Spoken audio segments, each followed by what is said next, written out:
Your Excellency, the President of the Republic of Kenya, William Samoei Ruto, and our First Lady Mama Rachel, and all protocols observed. I have a very heavy heart to say farewell to my dear brother. Raila was more than a brother to me. He was my friend, he was my age mate, he was my advisor, and he was my confidant, and he was everything, including business partnership. We grew up together more or less as twins, because the difference between me and my brother is only 1 year and 2 months. And unfortunately, my brother passed on my birthday, which is 15th October 1943. When we were growing together with my brother, we were in Bondo in Sakwa, though we were born in Maseno. But during that time, we were only 3 boys, and our mother was a disciplinarian more than our father. But my brother Raila knew how to cook. Our mother told us that you, my boys, you are also my girls. You must learn to fetch firewood, you must learn to cook, you must learn to prepare everything, including washing clothes and ironing and so on. Raila was best at all those things. The other thing Raila was best at was in class. Me, I was average. I could be number 5, number 4, number 3 sometimes if I did well. But Raila was always number 1. He was always number 1 in class. And I also want to tell you that Raila was a sportsman. He was a sportsman. He used to do what we were calling triple jump. He used to play football, and he used to do pole vault. But I was better than him in jumping and in pole vault. I want to tell you that my brother loved justice from the beginning. He loved to hear news. And one day he was late in school, and when the teacher asked him what he was doing, he said he was still listening. Hardee's Original Bag is back, now with even more full-size sandwiches to choose from. The new spicy chicken sandwich, hot ham and cheese, hand-breaded chicken tender wrap, or charbroiled double cheeseburger. Mix and match any 2 with fries and a drink, just $5.99. I did not want mediocrity.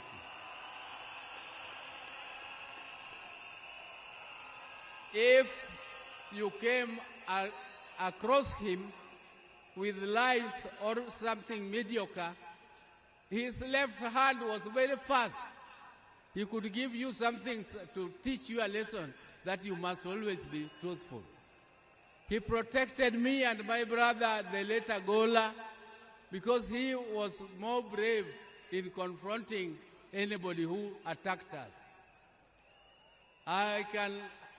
Ladies and gentlemen, I can tell you the story of Raila the whole day, but that is not my intention today.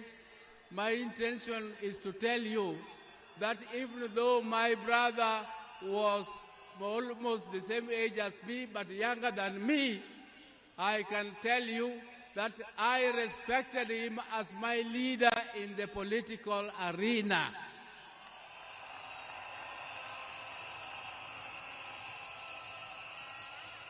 And I want to thank my party, ODM, for making me the acting party leader of ODM, the oldest and the largest party in East and Central Africa.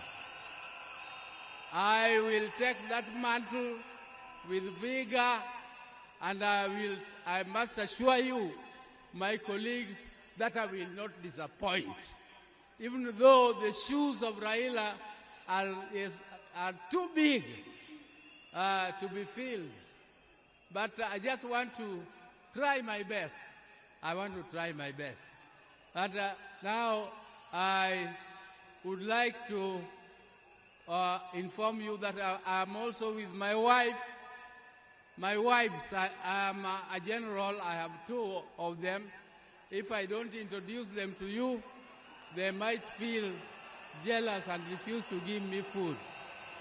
There's my elder wife, Dr. Ann Ayo Oburu, is here. And come. This is the lady who took me out of boyhood. She is a doctor, she is a pediatrician, and she is the one with whom we grew together. But I thought that now, at my age, I don't want her to scratch me, I don't want her to massage me, so I brought her helper, Judith Oburu. Judith Oburu.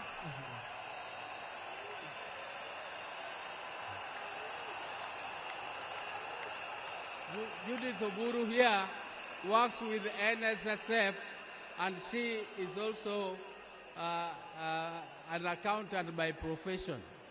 So thank you very much. Your Excellencies, we have come here. Tomorrow we are moving home, and we shall talk to you again when you come to Bondo. And I thank you all for listening to me and giving me this opportunity to listen to you. But please, keep the spirit of Raila burning. We are going to keep the spirit of Raila burning. You can see Raila has siblings. You can see Junior has spoken here very well. You can see Winnie is there burning. You can see Rosemary is there burning. And you can see their mother, Ida, is here. Ida, please keep the family together and make sure that the fire of Raila keeps burning forever and forever more. Thank you for listening to me. Oh, let me leave on. Asante, my brother, rest in peace. My brother, rest in peace. Greet for us, my dad, Jaramogi Oginga Odinga. Greet for us, our mama. Greet for us, our mother, Mama Mary Oginga. Greet for us, our father, Jaramogi Oginga Odinga. Greet for us, all our brothers, Agola, Osewe, and Odimba, who left before us. And greet for us, all of them. And I'm sure God the Almighty is going to welcome you with his hands there, because you were magnanimous, you loved God, and you loved people. That is what God also expected of you, and you have done your best. Rest, my brother. Rest in peace. Rest in peace, my brother. Thank you.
Hello?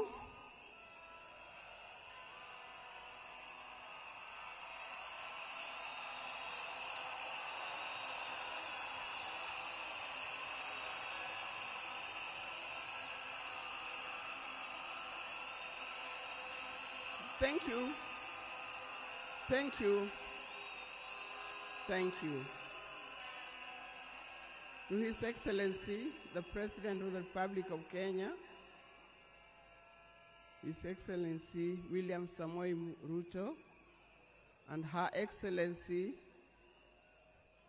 Lady Rachel Ruto, the former President, President Uhuru Kenyatta,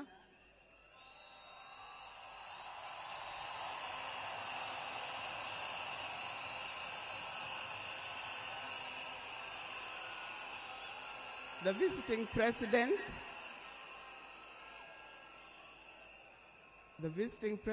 past and present, the deputy presidents, all distinguished guests, ladies and gentlemen, and watu wetu wa Kenya kwa jumla, hamjambo. Today is a very unique day. It is not every day that I would be standing here to say something to the nation and to the world about my dear husband, Raila Amolo Odinga.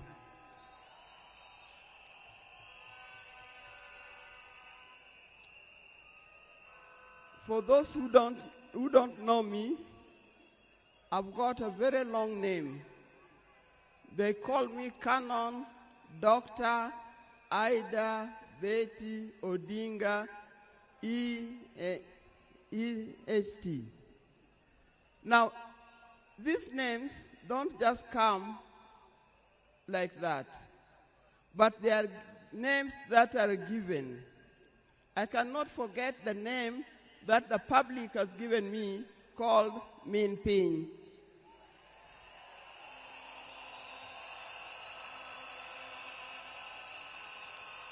That name is a very heavy name because it is a name that puts a lot of responsibility to the owner of that name. I'm also gotten the name of Peace Ambassador. And for that reason, even before I say something else, I'd like to say something about peace. One thing that I know that Raila stood for, and he keep on repeating, is that we need peace in our nation, we need peace in our homes. And peace will not survive in a situation, in a chaotic situation. For that reason, I appeal, today I appeal, let us mourn Raila in peace. I know you are all concerned, I know you are all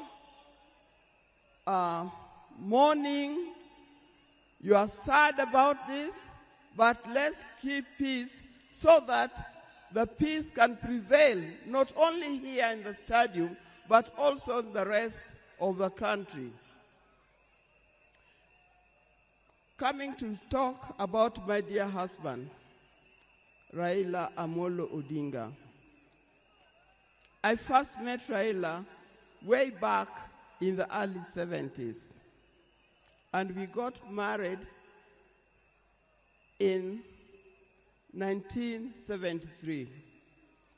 For that reason, I've lived with this man for 52 years.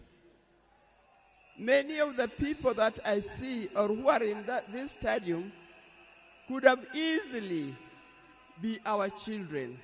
No wonder you call him Baba. That name did not come from nowhere, but came from the experience and the life that he has lived with and relationship that he has had with some of these people. During our union, we were blessed by 4 children. First, the first child was called Fidel Castro Raila Odinga. When Fidel was born, I was a bit hesitant the way he gives the name. I said, why do you call him Fidel? Then he said he was a great admirer of Fidel Castro, and therefore he named his first child Fidel Castro Odinga. Later, we had the second child, Rosemary, and here again, Rose is the name of my mother, and Mary is the name of his mother. We combined the 2 names together, and we called the child Rosemary. It also has a meaning to us. When it came to the third one, and he named after his best friend and his cousin called Raila Kembo, with whom they shared the name. So we ended up with Raila Odinga. Last, there was a big gap, and I'll explain to you.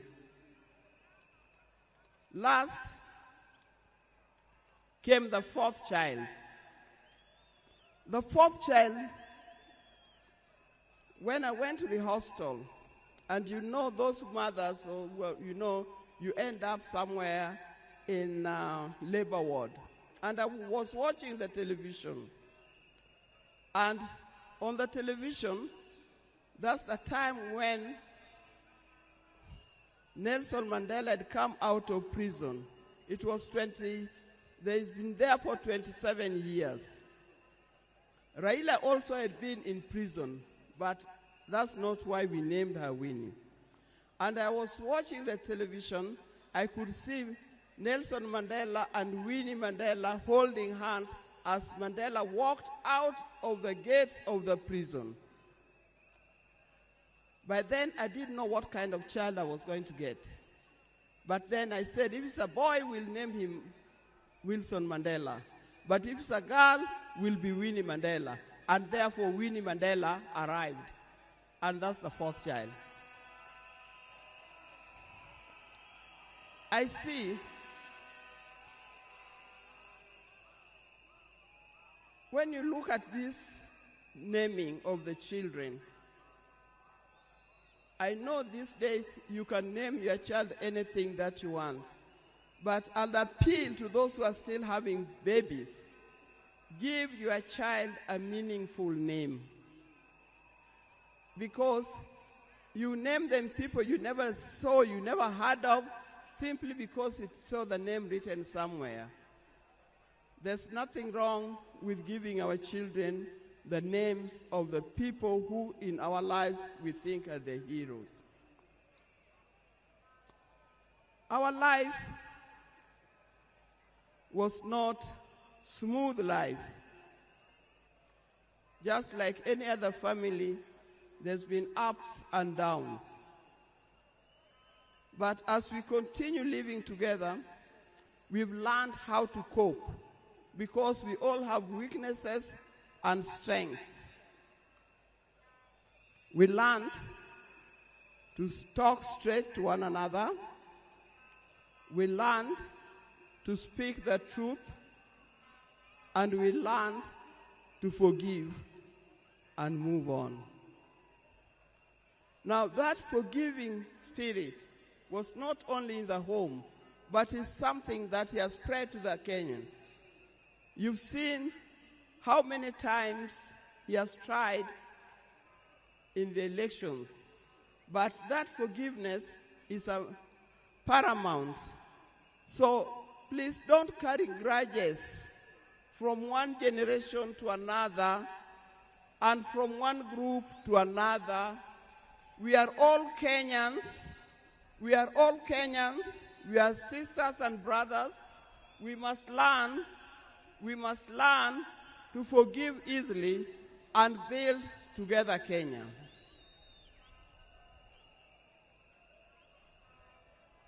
Towards the end, I'll not say everything. I would like to say everything, but time would not allow. And a span of 52 years is not a short time.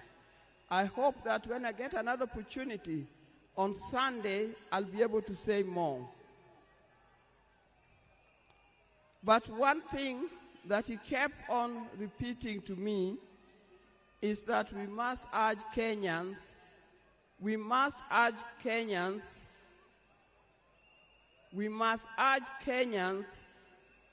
to live in peace. He kept on repeating that. We must repeat it to our Kenyans. We live in peace. Raila hated dishonesty. He hated dishonesty. He hated greed.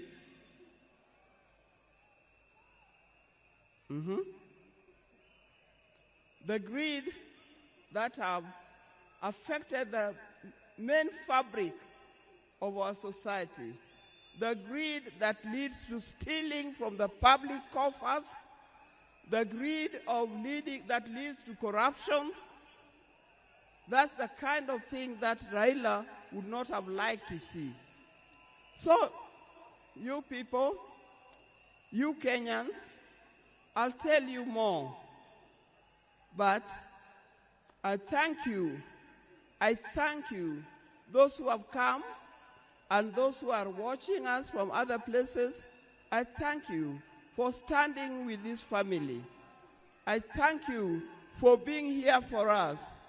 And I thank you for helping us to mourn Raila. May his soul lie in eternal peace. And for the people of Kenya, I wish you well, thank you, and may God bless you. Thank you.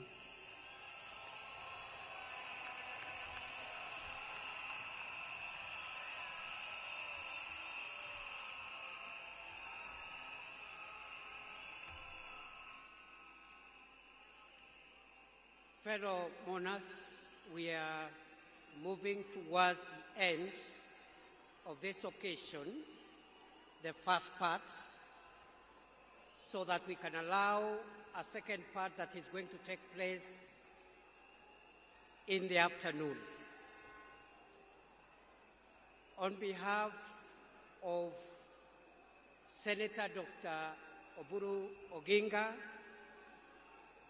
who has been the co-chair of Odinga, I want to thank the people of Kenya and the people of the world for mourning our departed leader with dignity. I would like to just clarify that Senator Oginga has spoken in two capacities. First, as a member of the family,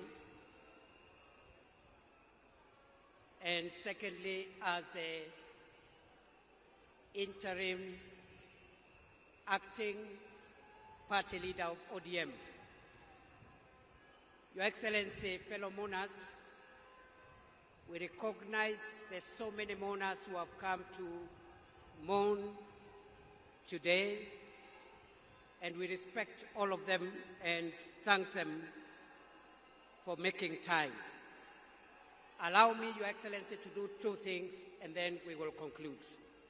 The first is to acknowledge that the leader that we have lost in our country was not just a leader in Kenya. He was a regional leader, he was a continental leader, and he was a global leader. And that is why you see the kind of dignitaries that are present here, whom we recognize for their presence. but we have also received formal condolences from global leaders from around the world. Allow me, mourners, to acknowledge those condolences from heads of state and government of foreign nations. We have the condolences of the President of Tanzania, Samia Suluhu Hassan, who has sent formal condolences and has sent her Vice President, who is present, the Foreign Minister of Tanzania, who is present, but we acknowledge the formal condolences from President Samia Suluhu Hassan from Tanzania. The Tanzanian delegation is also joined by the fourth President of Tanzania, the Honorable Jakaya Kikwete. We also have condolences from President Yoweri Kaguta Museveni, the President of Uganda. We have the condolences of President Paul Kagame of Rwanda. And President Kagame, in addition to the condolences, has sent the Interior Minister of Rwanda, who is present here, to represent President Kagame.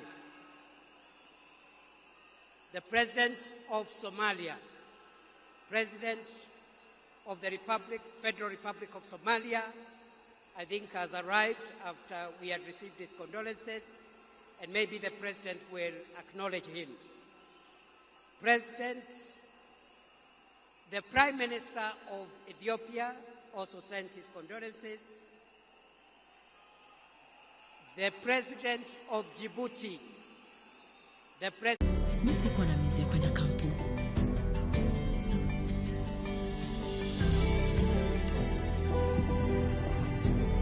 Just like Aziza, send money for free. Airtel to Airtel. Dial *334# or use My Airtel app.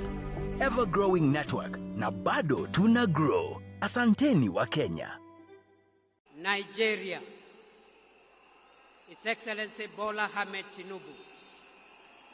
The President of the Republic of Ghana, His Excellency John Mahama.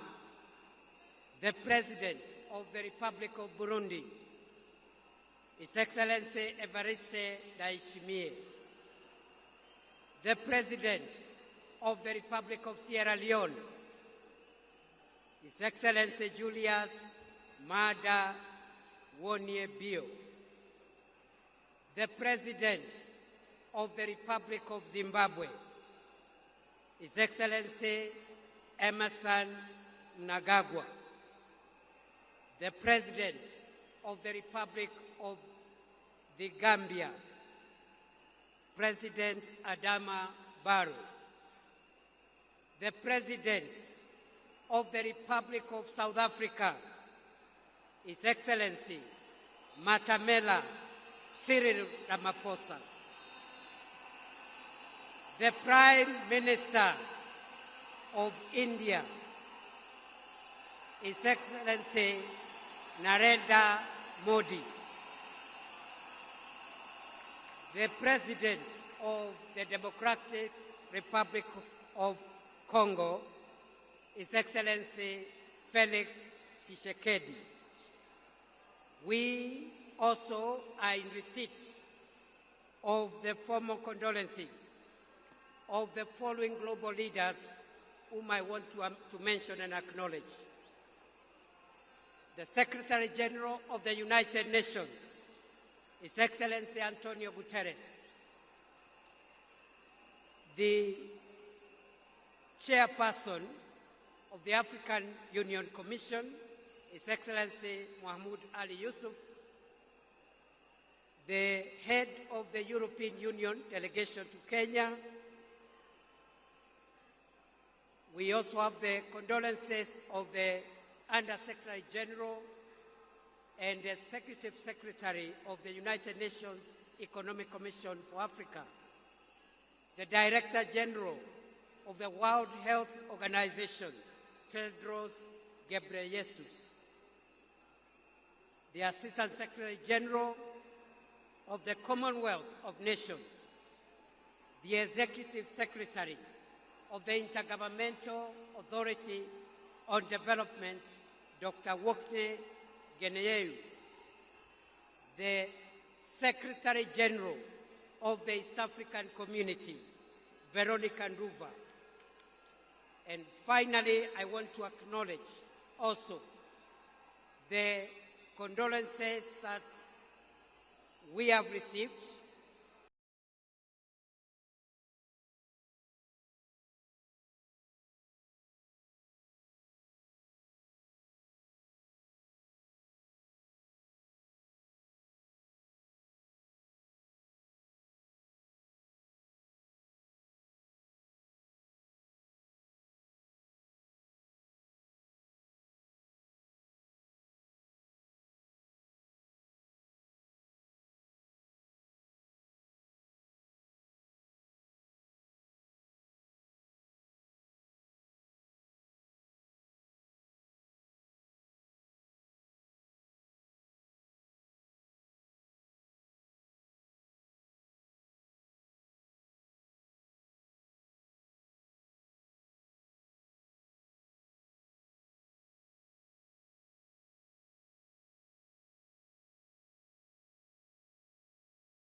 Stop taking meeting notes and let ClickUp AI Note Taker do it for you. It allows you to focus on your meetings, not your notes. It captures everything, from action items to key decisions.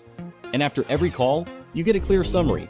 But where it really goes to the next level is that it's the only AI Note Taker that connects your meetings to the rest of your work. So stop stressing about taking notes and get the AI Note Taker that works for you. Get ClickUp AI Note Taker for your next meeting.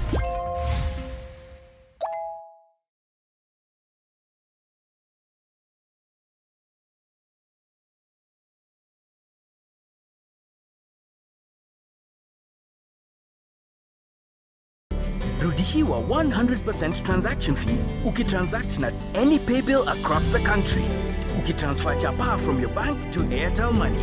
Ukiwithdraw chapa from an Airtel Money agent. Buy Smarter Bundle today.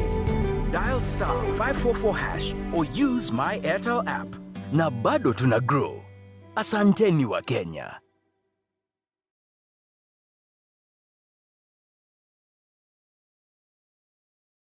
Names that were read, just for the purpose of record, the President of the Federal Republic of Somalia is here. His Excellency Sheikh Mohamud. The President of the Federal Republic of Ethiopia is here. His Excellency Taye Salessie.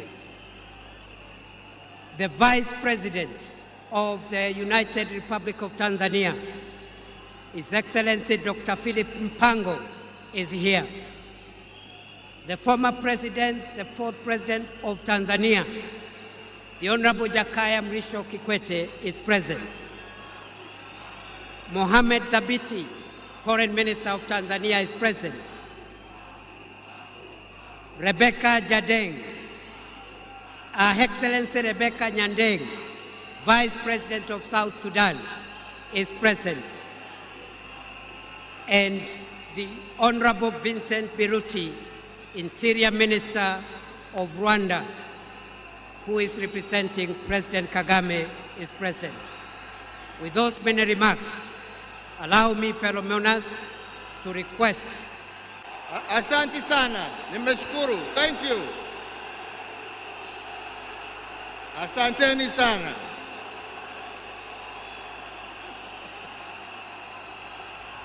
Asanteni, asanteni.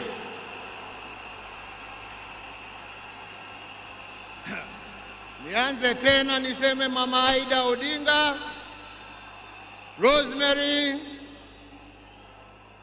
Junior, Winnie na familia yote ya mwenda zetu, rafiki wetu, Mheshimiwa Raila Amolo Odinga.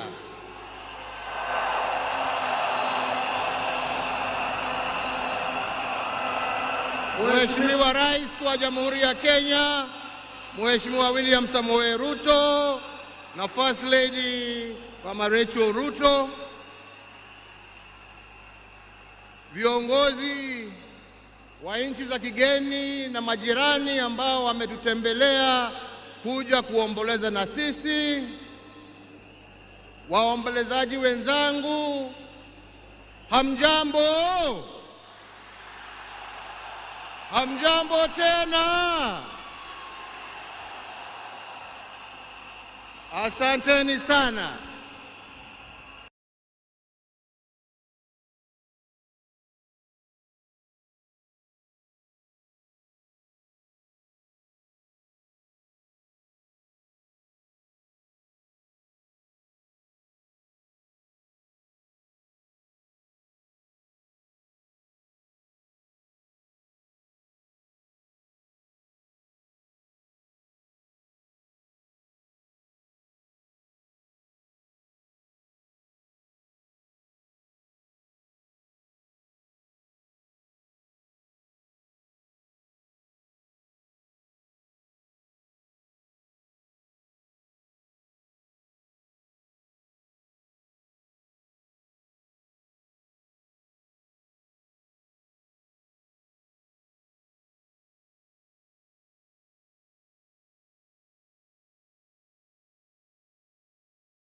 Tuko hapa pamoja kama Wakenya kusherehekea maisha ya Mkenya mwenzetu, kiongozi, rafiki yangu, lakini mimi nilimpenda kama ndugu yangu.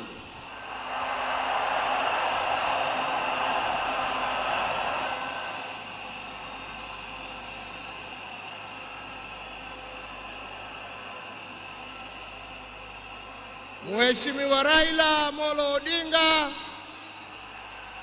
vile tumeambiwa hapa, tulimjua kwa majina tofauti tofauti: Agwambo, Jacob,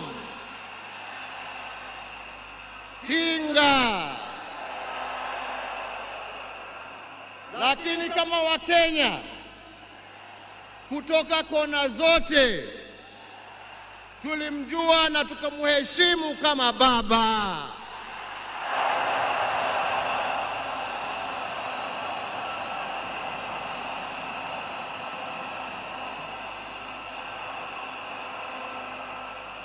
Na tulimuita baba kwa sababu The Lion Trust UK Smaller Companies Fund has been around for 27 years, and we are very proud to have invested in many fantastic AIM companies during that time period. Smaller companies in the UK are the lifeblood of the British economy, and we're really proud to play our role in that.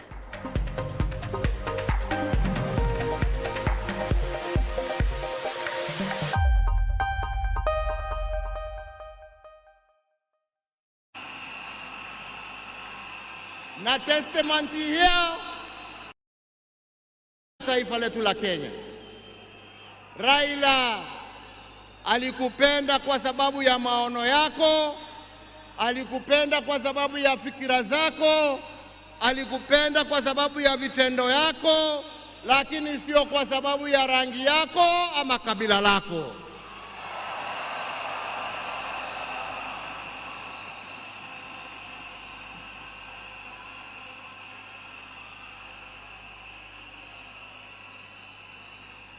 Leo hii Kenya imepoteza kiongozi ambaye historia ya demokrasia katika taifa letu la Kenya haiwezi iandikwe bila la jina la Raila Amolo Odinga kuwa nambari moja.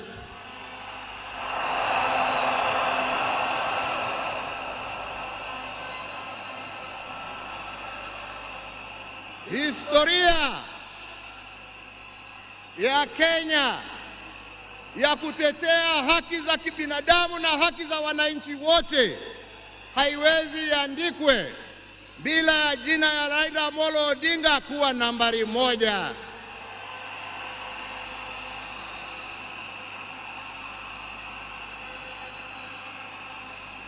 Historia ya ungatuzi na kuhakikisha ya kwamba wananchi kule mashinani wana uwezo ya kujiongoza na kujitawala na kuwa na viongozi ambao wanatekeleza shida za wananchi kule chini, haiwezi iandikwe bila ya jina ya Raila Amolo Odinga kuwa nambari moja.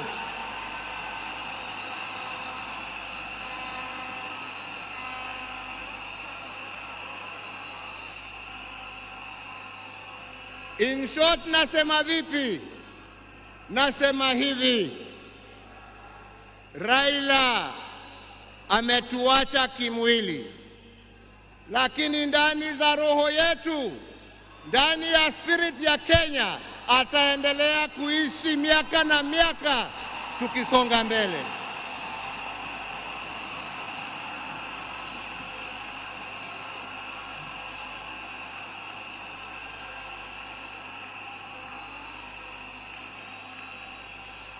Wenzetu, Raila alipenda amani.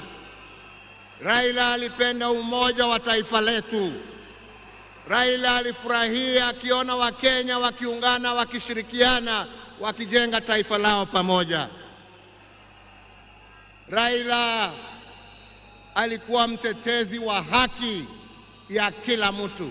Kwa hali ambapo alikuwa anaona hakuna haki, Raila ndio alikuwa wa mbele hapo kuhakikisha ya kwamba haki zimepatikana.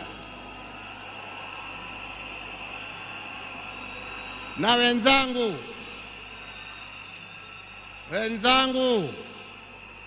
nawaambia hivi, tunawakumbuka wakina Mzee Jomo Kenyatta na Jaramogi Odinga kwa kutetea uhuru wa nchi yetu.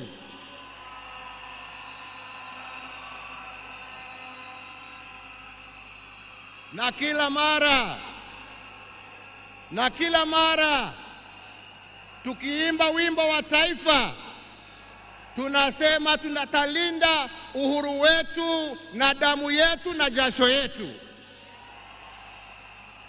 Leo hii tukiwa tunaaga baba yetu Raila Amolo Odinga, nataka pia tujiape ya kwamba hatutakubali kama Wakenya haki za kibinadamu, demokrasia na mambo yale yote ambayo Raila alitetea, hatutakubali yarudi nyuma.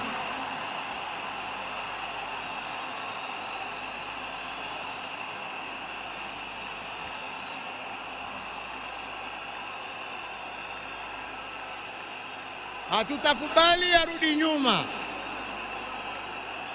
Tutasonga mbele tukizingatia hizo haki kwa sisi ambao tumebaki na wale ambao hawajazaliwa.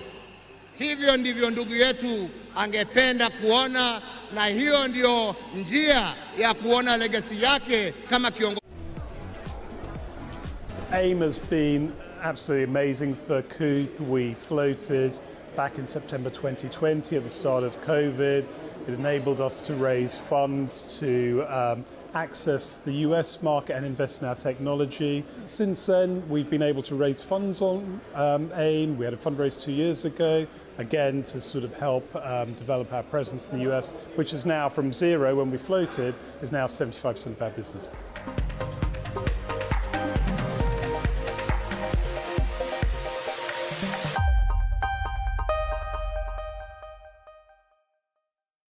Na mama nguvu wa kazi, Mama Raila Odinga, na watoto wake Rosemary, Junior, Winnie na familia yake yote. Kwa Wakenya tunawashukuru kwa kutupatia Raila atumikie nchi, na kwa kumuunga mkono ndio awe na nguvu ya kututumikia sisi wote. Yangu ni kusema, ndugu yangu, uende vyema.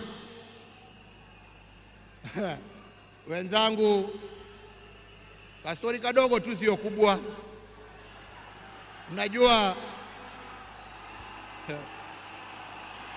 Unajua saa ingine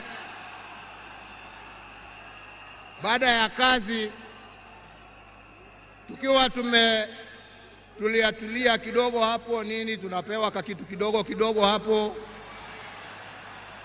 Kwani mnacheka? Mimi kakitu kidogo nasema uji na chai.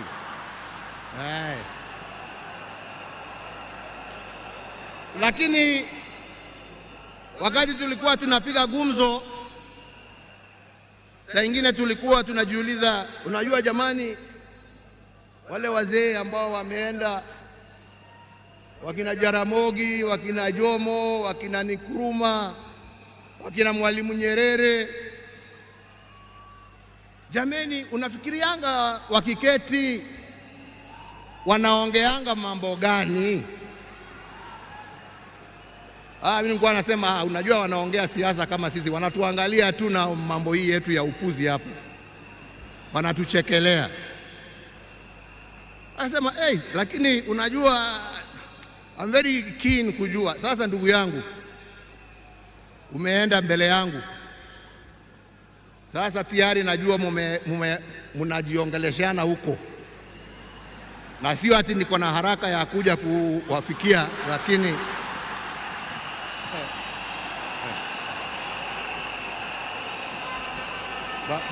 bado tunataka tutulie kidogo. Mwenyezi Mungu atusaidie, lakini najua wakati wetu tukifika utakuwa hapo kutuambia njia ya kutembea hizo mabarabara za huko.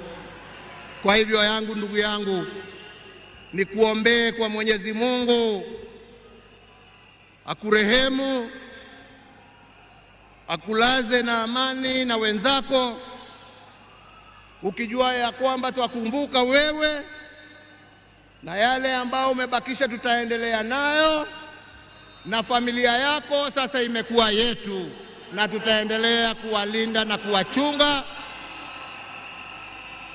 na kusimama pamoja nao kwa wakati wote. Nasema lala salama ndugu. Mungu awabariki familia yako na awafariji na awapatie nguvu, na Mungu aendelee kuibariki Kenya hii yetu, Afrika Mashariki na Afrika kwa jumla. Asanteni sana, Mungu awabariki.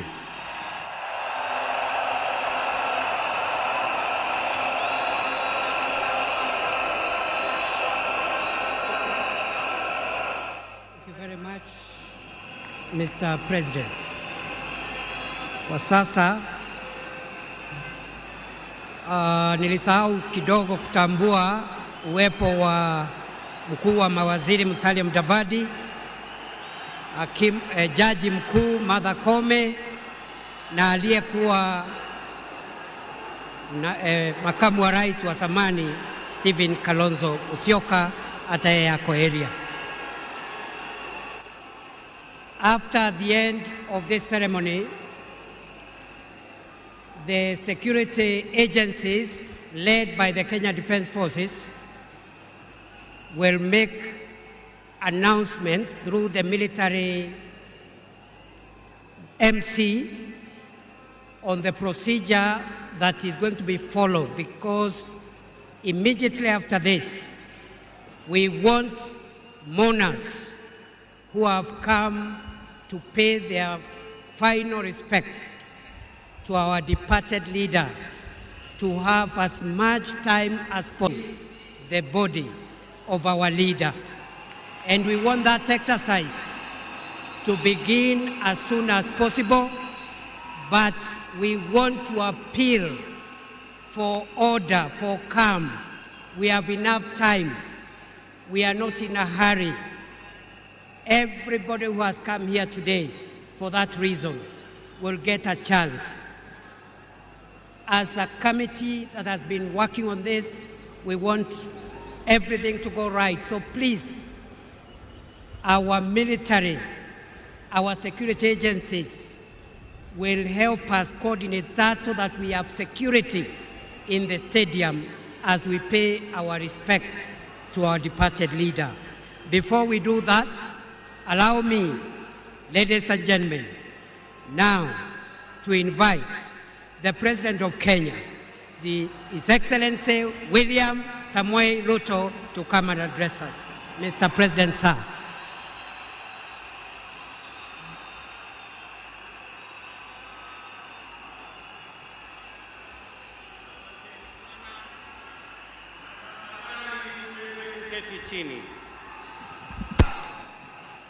Fellow citizens, friends of Kenya from across the world, distinguished guests, ladies and gentlemen, every once in a generation, there comes a leader whose impact transcends their moment, whose courage inspires change, and whose vision shapes destinies.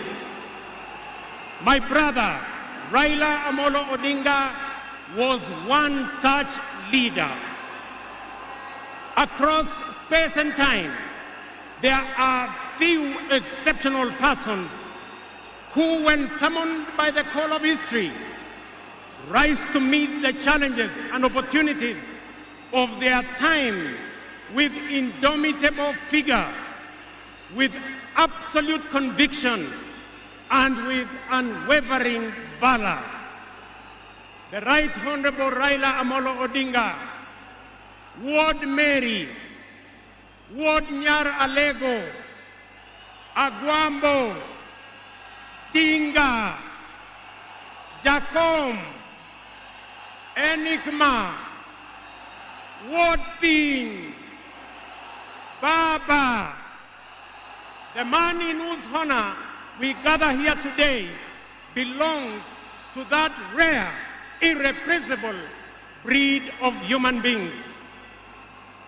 My dear brother Raila Odinga, as we bid you farewell, we do so with the deepest gratitude as a nation and as a people. We grieve your loss. We celebrate your 80 years of presence and also salute you for the great statesman and patriot that you were. To Mama Ida and your children, Rosemary, Raila Jr., and Winnie, as well as the larger Odinga family, led by our elder brother, Senator Dr. Oburu Odinga, please accept the nation's most heartfelt condolences on this immense loss. Kenya stands with you in this moment of sorrow. We share in your inexpressible grief but we also share in your pride for your husband, your father, your brother, and your kin who belonged not only to you, but also to us. Thank you for sharing him so generously with us as families and as a nation. Amolo may no longer walk with us, but his spirit lives within every Kenyan and every African. Such was the depth of his influence and impact that even in his absence, his presence endures. Fellow citizens, we gather here today not just to mourn the passing on of Baba, but celebrate his purpose, his vision, and his ideals. He walked among us as a man, but he also charged among us as a movement for change, a movement for justice, and a movement for inclusivity, and a movement for a greater and better Kenya. Allow me, fellow citizens, at this solemn moment to also speak as an ordinary Kenyan, a father, a brother, and a fellow traveler in the journey of our nation's history. I have come a very long way with Baba. When I stood by him with the other Pentagon members at a defining moment in his and our nation's history, I neither knew that one day we would find ourselves on opposite sides, nor could I have imagined that years later he would stand by me, this time to steady the nation and to help anchor my leadership, culminating in the birth of the broad-based government. To you, Baba, I owe you, and I am truly and eternally grateful that our paths crossed and that we shared this journey together. We have been both collaborators and competitors, friends and rivals, but always patriotic Kenyans, united by a dream greater than ourselves, a dream bigger than any partisan divide, a dream of a united motherland called Kenya. As I have reflected on Raila's legacy following his passing, I have entertained no doubt in my mind that history will judge him fairly and kindly, because whenever the nation needed him to rise above self, he always did unreservedly. Whenever Kenya needed reason, he became the voice of reason courageously. And whenever the country needed a hand of reconciliation, he offered it without hesitation. Perhaps one of the greatest lessons he taught us was this: in the noble task of statecraft and nation building, there is room for all of us, competitors and collaborators, rivals and allies, bound together by one higher purpose, the greater good of our republic. Fellow citizens, those who worked closely with the Honorable Raila Amolo Odinga know that he was irrevocably stubborn in his vision for a just, prosperous, and united Kenya, a nation where opportunity belonged to all and justice favors none. In Tinga, Kenya found a reformer, a moral compass, a reconciler. He proved that progress demands both courage and patience, that we must be stubborn on the vision, but agile on the details, adjusting our means, our plans, and our strategies, but never compromising our mission. The gentleman we are bidding farewell today, gave more to this country than most will ever. He endured years of imprisonment, exile, and political struggle for not the privilege of power, but for the principle of service. He bore the scars of his struggles with dignity and calm poise, and turned pain and suffering into purpose. Jacom was also at home in the humblest of homes and at ease on the grandest of global stages. His heart belonged to the people. He shared in their pain, rejoiced in their victories, and never lost faith in the people's goodness. Fellow monarchs, one of the Honorable Raila Odinga's favorite songs was Jamaica, Farewell by Harry Belafonte, a melody of longing and gentle sorrow. He often broke into a dance and with a big smile sang, round the Bay of Mexico, where the sun shines daily on the mountaintop. Down the way where the nights are gay and the sun shines daily on the mountaintop. I took a trip on a sailing ship, and when I reached Jamaica, I made a stop. But I'm sad to say I'm on my way. Won't be back for many a day. My heart is down, my head is turning around. I had to leave a little girl in Kingston town. Thank you very much. Today, those words ring with profound meaning, significance, and impact. Our elder statesman, the Honorable Raila, is sailing on a ship, not to Jamaica, but to home beyond. He will not be back with us for many a day. He leaves behind many little girls and boys, not in Kingstown, but here in Nairobi, in Kisumu, in Mandera, in Vihiga, in Mombasa, in Kakamega, in Wajir, and in every village and valley across our land. Baba has finished his race. He has kept the faith. He has served his people and humanity.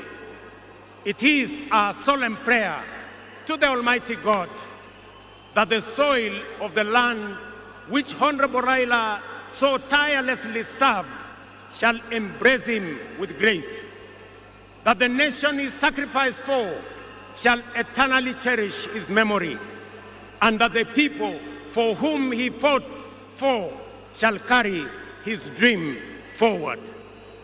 Ladies and gentlemen, fellow citizens, when a man of the stature of Baba, a towering patriot, a relentless reformer, a visionary statesman, and a selfless servant of the people departs from among us, when a mighty bongo tree falls among us, we are left in awe of a life so immense in purpose and impact. And in that quiet moment of both boundless gratitude and unfathomable grief, we are rightly bound to ask, from where shall another like him rise? Ladies and gentlemen, there was and there can only be one Raila Amolo Odinga, a man of great courage, a man that made sacrifices, and a man who had a big heart to forgive even when he was wrong. May the Almighty God comfort his family, and may the soul of the Right Honorable Raila Amolo Odinga rest in eternal peace. Asanteni sana, na Mungu atubariki sisi zote, and God bless our great nation. Thank you very much, and I want to thank all the dignitaries who have come to condole with us.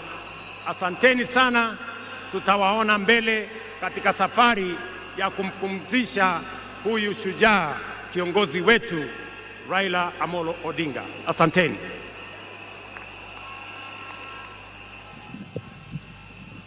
Na sasa naomba sote tubaki tumesimama ili tumalize rasmi kwa wimbo wa taifa. Wimbo wa taifa.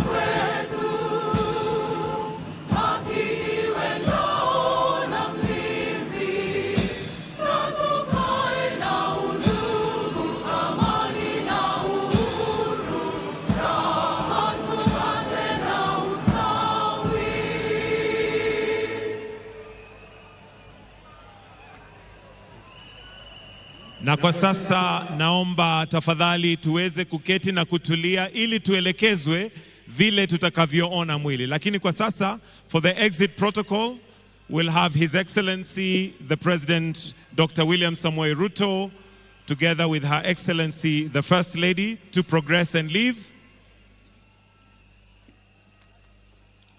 followed by His Excellency Hassan Sheikh Mohamud,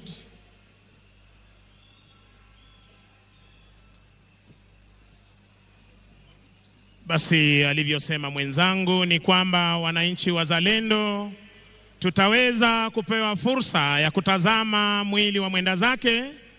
Tafadhali tunaomba tuweze kuruhusu familia na itifaki zingine ndiposa tuweze kutazama mwili huu. We'll also have His Excellency President Uhuru Kenyatta to exit, followed by His Excellency the Deputy President. The rest, we are kindly requested to relax kidogo ili tuelekezwe vile tutakavyotoka. Na sasa nitamkaribisha mwenzangu Misango ili aweze kutuelekeza, especially for those of us who want to view the body, how we are going to do that so that it's orderly. Misango, karibu. Asante sana wenzangu. Basi wenzetu wanapojitayarisha, studio ningeomba utupe ule wimbo wa Otio Talingalinga tunaposubiri maafisa wetu kuweza kujitayarisha tuweze kutazama mwili huu kwa heshima.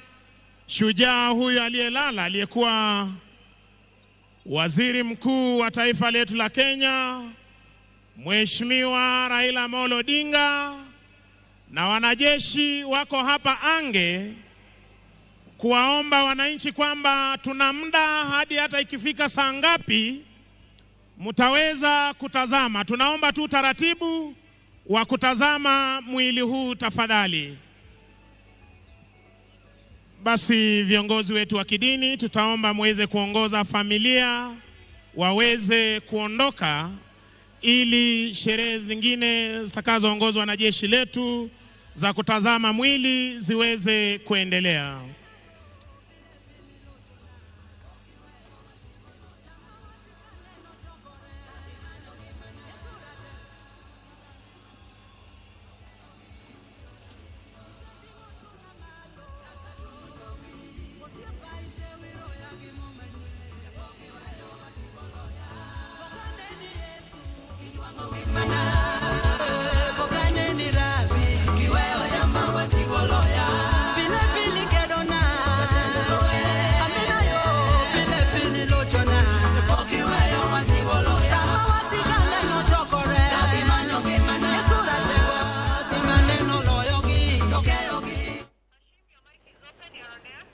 Well, currently the service now has ended. It is time for the members of the public as and when those leaders. I'm very happy to be within DTB. My dream of having the biggest mirror in the country came true. I had a mission to make sure every woman has very comfortable bras. When you're looking at true customer service, you know, it's 5 key soft skills that you're bringing to the table. Service is from the heart, and you can feel it. You can feel when somebody is giving you real service. To view the body of the ODM leader Raila Odinga, which arrived at the Nyayo National Stadium at exactly 9:40 a.m. this morning, and of course the gun carriage carrying the coffin of the former Prime Minister Raila Odinga did a lap of honor inside Nyayo Stadium at the state funeral service before the members of the cloth took over the program to pray not only for the deceased but the family and the country at large, given that those were the wishes of the ODM leader Raila Odinga and his family. Currently, what you're witnessing on the screen, the members of dignitaries from President William Ruto, the deputy, as well as other key dignitaries who are on that particular podium are currently leaving the stadium so that the members of the public can have the opportunity to view the body. The Deputy President, Professor Kithure Kindiki, given that he is the co-chair of the funeral committee alongside Dr. Oburu Oginga, who are able to lead that particular committee, have announced that that particular body will not leave there until all members of the public have an opportunity to view it. Given that in Kasarani, not so many people yesterday got the opportunity to view the body of the ODM leader Raila Odinga. As you can see, even members are trying to get a view or get a feel of the ODM leader Raila Odinga. Those are the aerial shots. You can see the stadium was filled to the brim by mourners and supporters of the ODM leader Raila Odinga. The ceremony, which started at exactly 9:40, has just concluded shy few minutes to 1 p.m. The members of the public are seated because they have been informed they will get the opportunity to view the body of the late ODM leader Raila Odinga. And given that this is a state funeral, the Kenya Defence Forces as well as other security apparatus will continue to give their support in this particular exercise, given that it is a state funeral.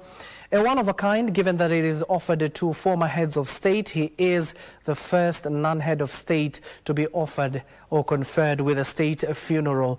And of course, that is history there. There you can see they are waving their white flags, given that even the speakers were giving us in the background of ODM leader Raila Odinga told us that he was an advocate for peace. He preached peace. And of course, that is what he used to tell people every day. And now going slowly to some of the remarks that were made by the religious leaders, the men of cloth, as well as the family members. Let's start with we'll start off with Reverend David Kodia.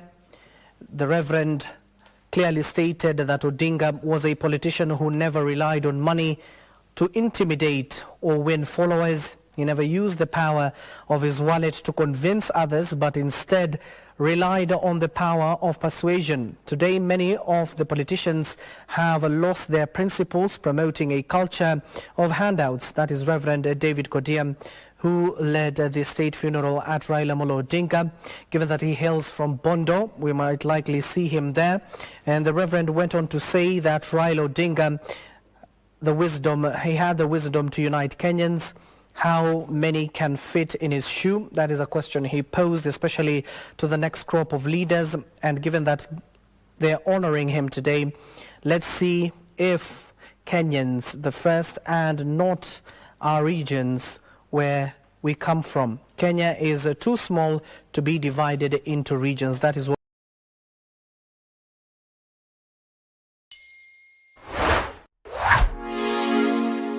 In today's digital economy, businesses depend on uninterrupted connectivity. But what if your business lost access to the IP addresses it relies on? Without ownership, organizations may face unexpected challenges, including reallocation, increased costs, or changes in policy that could impact business operations. At Number Resource Society, we help businesses navigate these challenges by providing education, advocacy, and resources that help them secure their IP assets for the future. Don't leave your digital future to chance. Join NRS today and take steps to protect your business.